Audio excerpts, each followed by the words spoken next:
जंगल का एक अजीब सच है, जब आप कुछ एक्सपेक्ट नहीं करते तभी वो आपको सबसे अनएक्सपेक्टेड चीज़ें दिखाता है। हमारे पिछले 2 सफारीज़ में हमें टाइगर साइटिंग नहीं मिली, लेकिन आज का ये सफारी कुछ अलग होने वाला था। आज हमें देखने को मिला एक ऐसा मोमेंट जिसे हम शायद कभी भूल नहीं पाएंगे। एक अद्भुत नज़ारा जंगल के राजा का, इतना पावरफुल कि उसे शब्दों में बयां करना मुश्किल है। तो आइए इस पूरी जर्नी को हमारे साथ रिलीव कीजिए और महसूस कीजिए कि डिकाला सफारी इतनी स्पेशल क्यों है और क्यों कहते हैं कि यहाँ जंगल कभी कभी आपको वो दे देता है जिसका आप सिर्फ इंतज़ार कर रहे होते हैं। तो चलिए शुरू करते हैं हमारा 3rd जंगल सफारी को।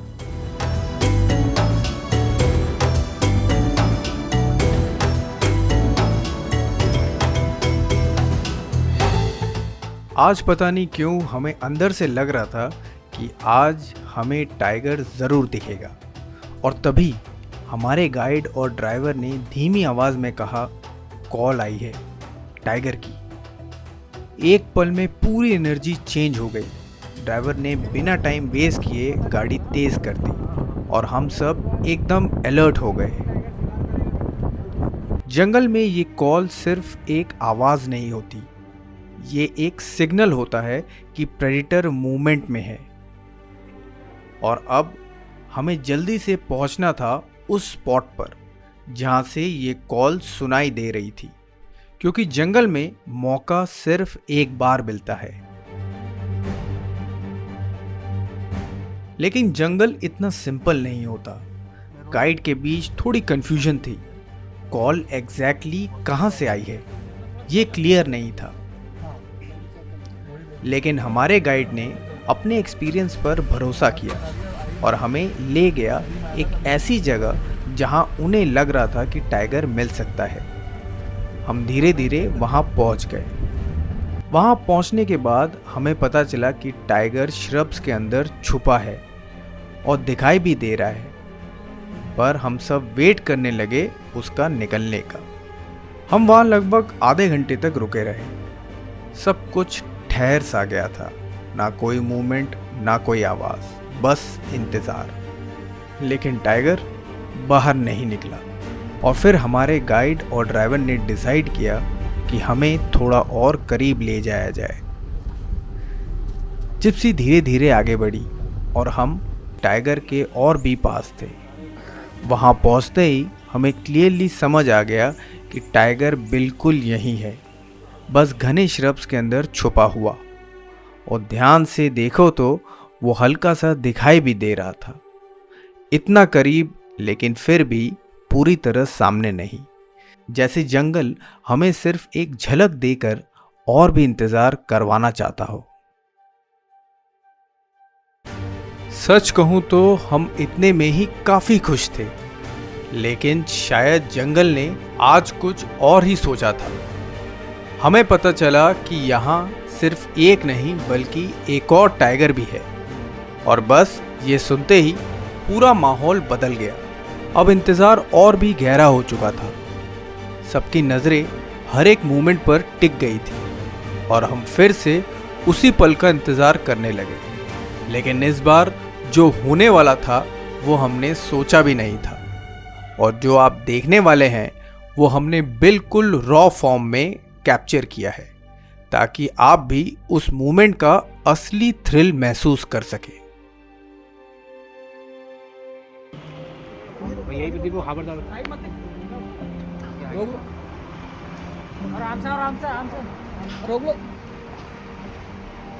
अरे यहाँ नीचे खड़े हो जाओ ना। अरे हो गया कोई दिक्कत नहीं। अरे हाँ बढ़िया वीडियो बनाओ सर, दूसरा बनाओ, दूसरी वीडियो बनाओ। देखिए डर रहा आप देखो आराम से, इधर देखो आराम से। जा रहा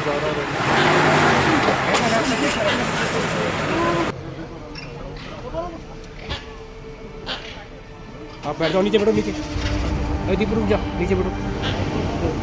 अरे सर नीचे बैठो, नज़दीक आ गया ना।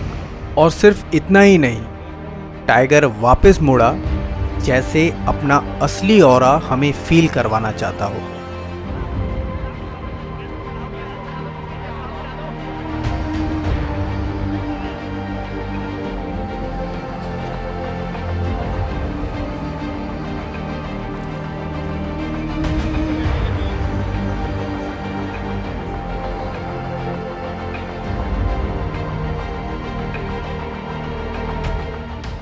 ये सच में एक out of the world experience था।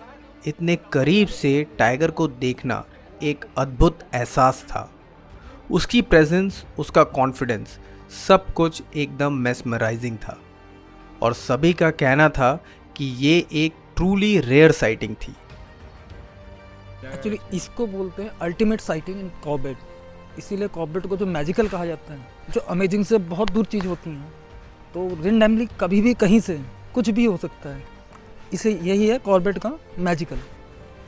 What an experience it was. So thrilling. I still need to pinch myself to believe that I saw the tiger. Finally, I saw the tiger in Jim Corbett in its full glory. What an experience, guys. And I have captured as many pictures and videos in horizontal, vertical, all format as possible. It was a thrilling experience. I cannot express that in words. I will definitely share the video. Please stay tuned to watch the video. हमारे guide साहब और हमारे driver साहब, राहुल जी इनका नाम है और इनका नाम पंकज जी है। इन्होंने हमें टाइगर दिखाया, बहुत ही एक्साइटेड थे हम। और जिस मतलब अच्छे तरीके से इन्होंने हमें टाइगर दिखाया, मतलब क्या बताऊं।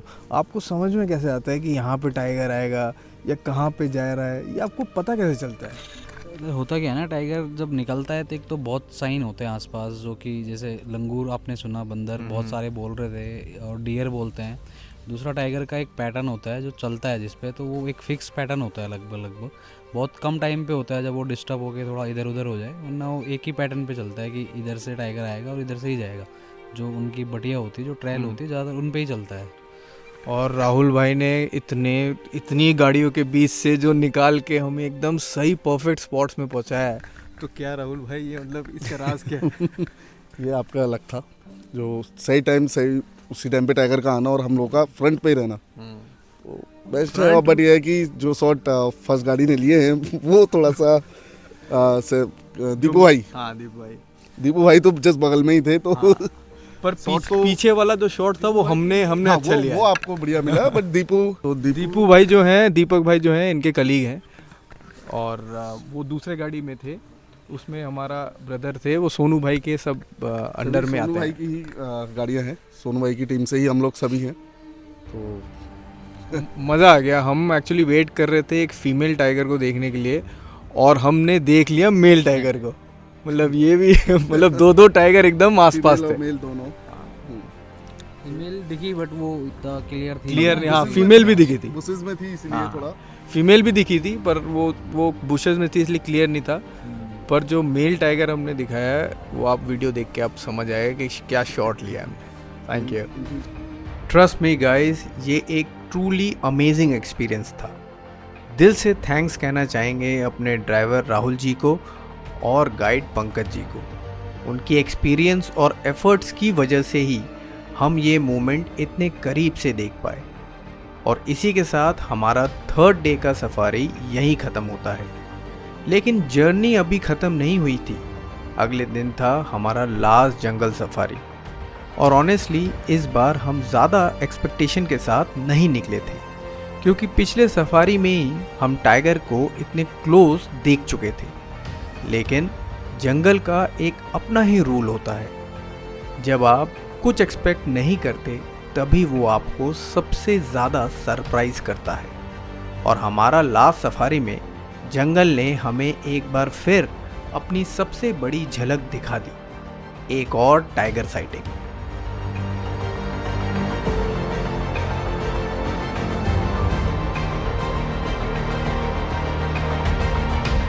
पर सबसे पहले हम पहुंच गए हाई बैंक, वहाँ के मेस्मराइजिंग व्यूज़ को एंजॉय करने के लिए।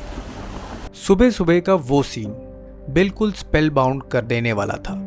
नदी से उठती हुई हल्की सी मिस्ट और उसके बीच वाइल्ड लाइफ का मूवमेंट, सब कुछ एकदम अनरियल लग रहा था। तभी हमें दिखा एक सांबर डियर जो धीरे धीरे नदी को क्रॉस कर रहा था और उस मूवमेंट का व्यू सच में लाजवाब था।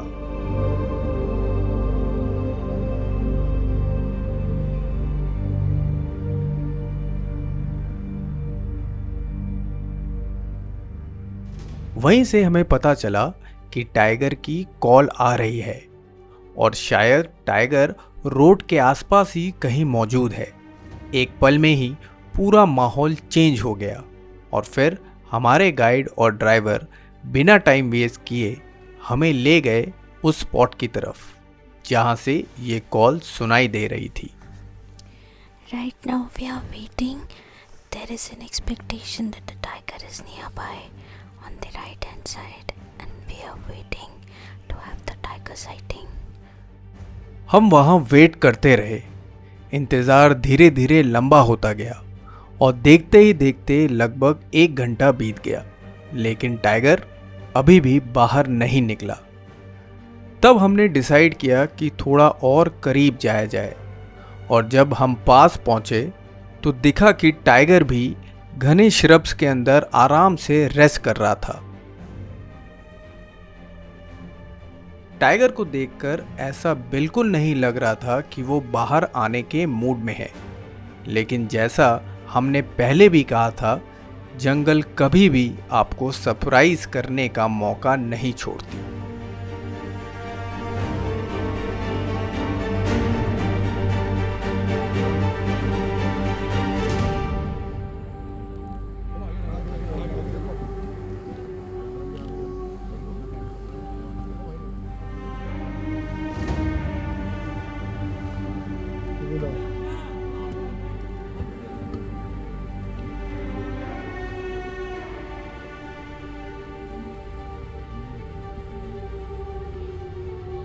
क्या सुंदर है।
लगभग 10 मिनट तक हमें टाइगर की कंटिन्यूअस साइटिंग मिली और ये सच में एक रेयर और यूनिक एक्सपीरियंस था और शायद इसीलिए डिकाला इतना फेमस है, जहां लोग सिर्फ ऐसे ही मूवमेंट्स के लिए दूर दूर से आते हैं।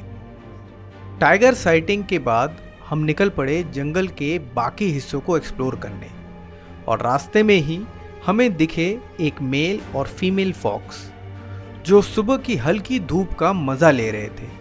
वो सीन इतना काम और ब्यूटीफुल था कि सफारी का ये मोमेंट और भी स्पेशल बन गया।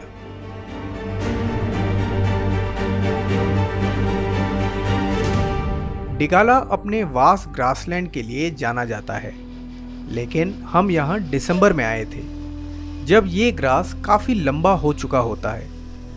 इस वजह से व्यू थोड़ा कवर हो जाता है, लेकिन गर्मियों में जब ये सारी ग्रास कट हो जाती है तब यहाँ से रामगंगा रिवर का व्यू सच में देखने लायक होता है।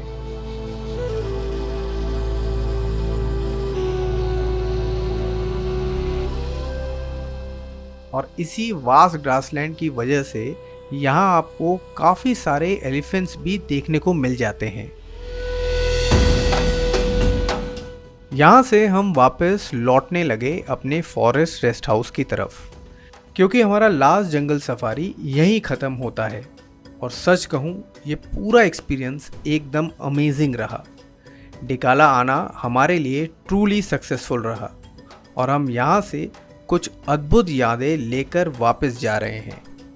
फॉरेस्ट रेस्ट हाउस पहुंचकर हमने डिसाइड किया कि पूरे डिकाला फॉरेस्ट रेस्ट हाउस का एक डिटेल वीडियो बनाया जाए, ताकि आप यहाँ आने से पहले ही इस जगह को अच्छे से समझ पाएं। Dhikala forest rest house Jim Corbett National Park के अंदर एक ऐसी जगह जहां रहना अपने आप में एक एक्सपीरियंस है। ये रेस्ट हाउस डिकाला जोन के बीचों बीच लोकेटेड है। डिकाला फॉरेस्ट रेस्ट हाउस का सबसे बेस्ट पार्ट है इसका सीनिक व्यू, जहां से आपको रामगंगा रिजर्वायर का एक स्टनिंग नज़ारा देखने को मिलता है। यहाँ बैठकर आप आसानी से घंटों बिता सकते हैं और गर्मियों के दौरान जब पानी थोड़ा कम हो जाता है, तब यहीं से आप एलिफेंट्स और दूसरे वाइल्ड लाइफ को भी स्पॉट कर सकते हैं।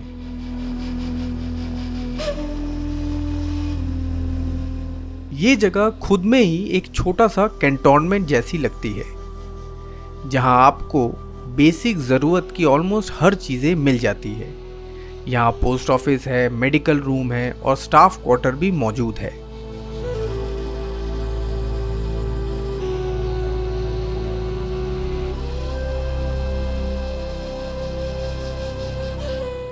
अब चलते हैं यहाँ के रिसेप्शन सेंटर की तरफ, जहाँ आते ही आपको अपना बुकिंग लेटर दिखाना होता है और उसके बाद आपको रूम अलॉट कर दिया जाता है।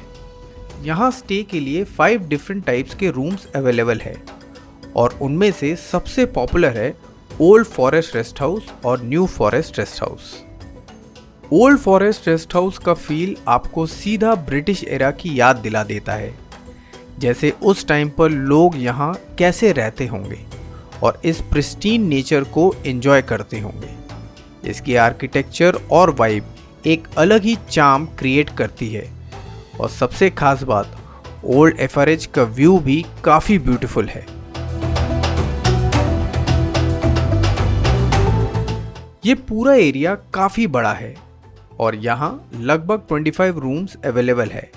इसके अलावा लॉग हट्स भी अवेलेबल है।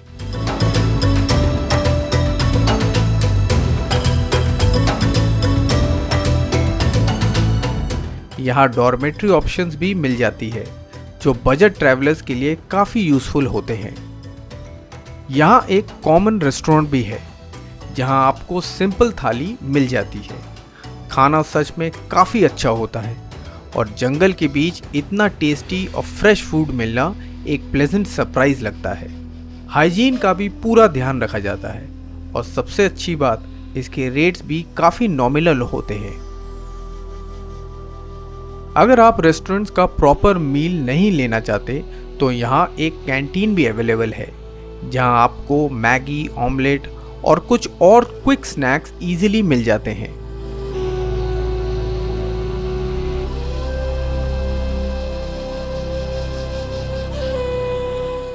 ये है पार्किंग एरिया।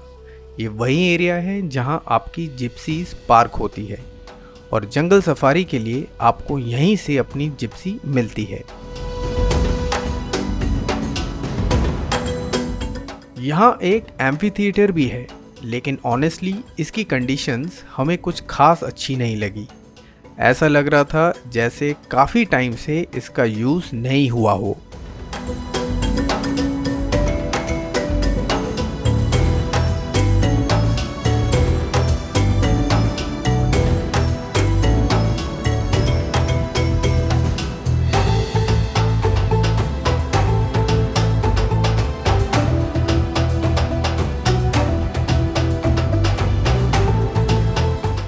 ओवरऑल ये जगह सच में बहुत ही यूनिक फील देती है।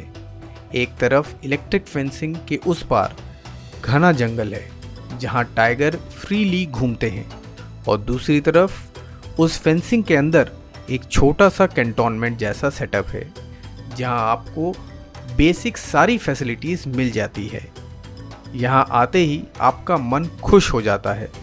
चाय या कॉफ़ी के साथ इस व्यू को आराम से एंजॉय करना एक अलग ही सुकून देता है।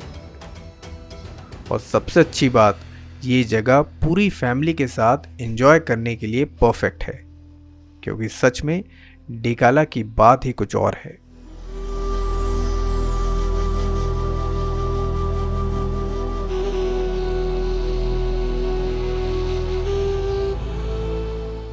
और इसी के साथ डिकाला फॉरेस्ट रेस्ट हाउस में हमारा स्टे यहीं ख़त्म होता है और अब हम वापस लौट रहे हैं धनकड़ी गेट की तरफ। What a wonderful experience Dhikala has been.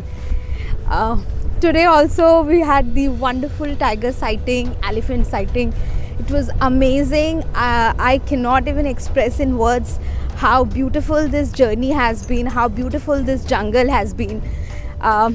I'm right now short of words, and I'm taking all of these fond memories with me from this jungle. Beautiful nature, beautiful wildlife, and the wilderness. Totally spellbound by the beauty of this amazing jungle.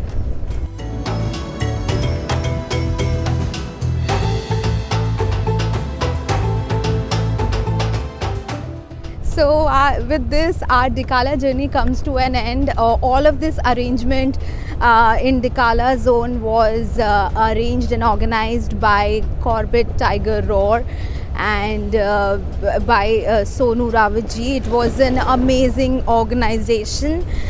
They have wonderfully organized this beautiful and amazing journey for us. And now we are off to Dhankadi Gate, and from there we will again go back to Bryce Caves. We will stay there for a day, relax, rejuvenate, celebrate today, and then we are back to our base, hometown, Delhi. See you. और ये हम पहुंच गए धनकड़ी gate पे। हमने अपने driver को अलविदा कहा और फिर हम निकल गए गर्जिया माता मंदिर की तरफ, जो यहाँ से 22 किलोमीटर दूर है।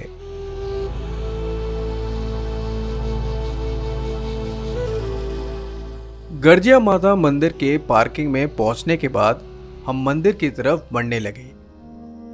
यह रास्ता एक छोटे से मार्केट के बीच से गुजरता है, जहां आपको काफ़ी सारी लोकल शॉप्स मिल जाती है और यहाँ से आप बहुत सी चीज़ें यादगार के रूप में खरीद सकते हैं।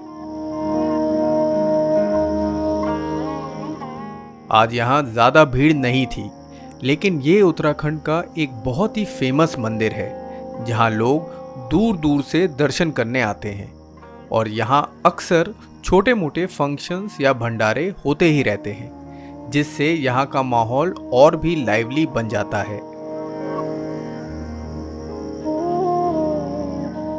मंदिर तक पहुंचने के लिए आपको ये छोटा सा पुल क्रॉस करना होता है, क्योंकि ये मंदिर कोसी रिवर के बीच एक छोटे से आइलैंड पर बना हुआ है और मॉनसून के दौरान जब पानी का लेवल काफ़ी बढ़ जाता है तब यह मंदिर बीच नदी में और भी ज़्यादा मेस्मराइजिंग लगता है। ये जो गर्जिया माता मंदिर है, ये सिर्फ एक मंदिर नहीं बल्कि एक आस्था का प्रतीक है। कहते हैं कि प्राचीन समय में कोसी नदी में एक बड़ा सा पत्थर बहते हुए आ रहा था और जब ये पत्थर इस जगह पर आकर रुक गया तो लोगों ने इसे एक डिवाइन संकेत माना जाता है कि इस पत्थर पर माँ गिरिजा देवी का वास है, जो माता पार्वती का ही एक रूप है और तब से लेकर आज तक ये मंदिर इसी पत्थर के ऊपर बना हुआ है, बिल्कुल नदी के बीच। सबसे इंटरेस्टिंग बात यह है कि तेज से तेज बारिश और फ्लड्स के बावजूद ये पत्थर कभी नहीं हिलता। लोग मानते हैं कि ये माँ की शक्ति का प्रमाण है। Behind me is the Garjiya Temple.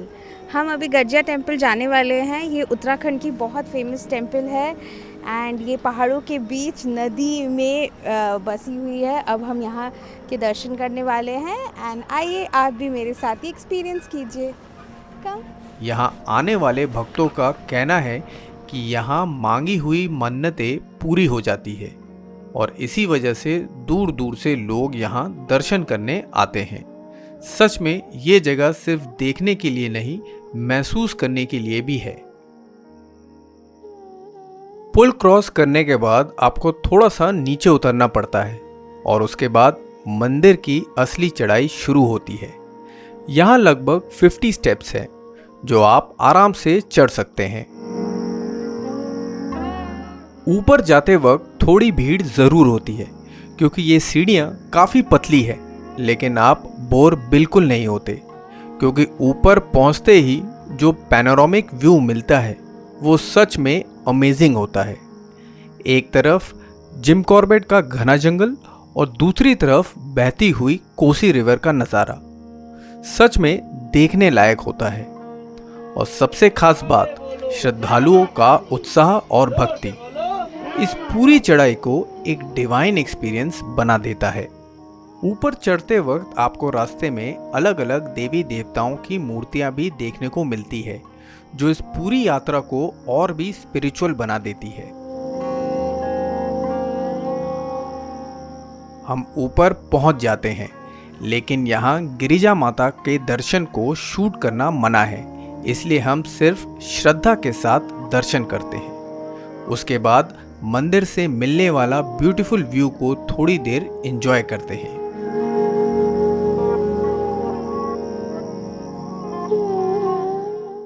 और फिर वापस नीचे लौटने का समय हो जाता है।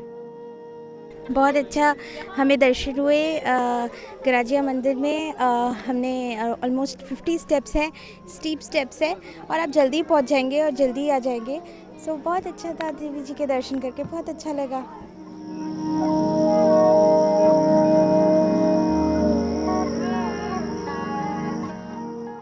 यहाँ आकर हम थोड़ा रिफ्रेश होने के लिए एक ठंडी सी शिकंजी का मजा लेते हैं। After the darshan, I am having lime soda now.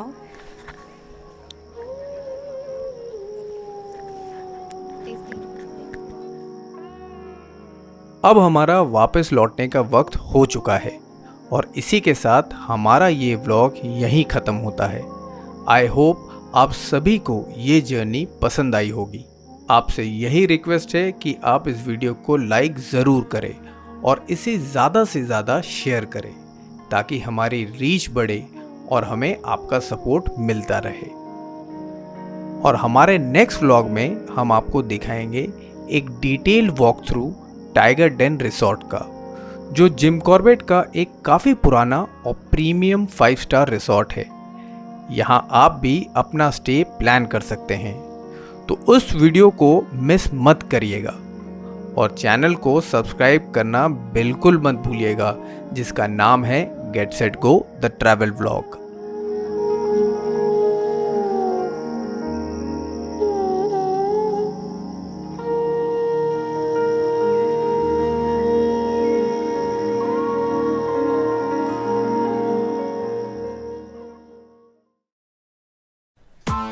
Press the bell icon on the YouTube app and never miss another update.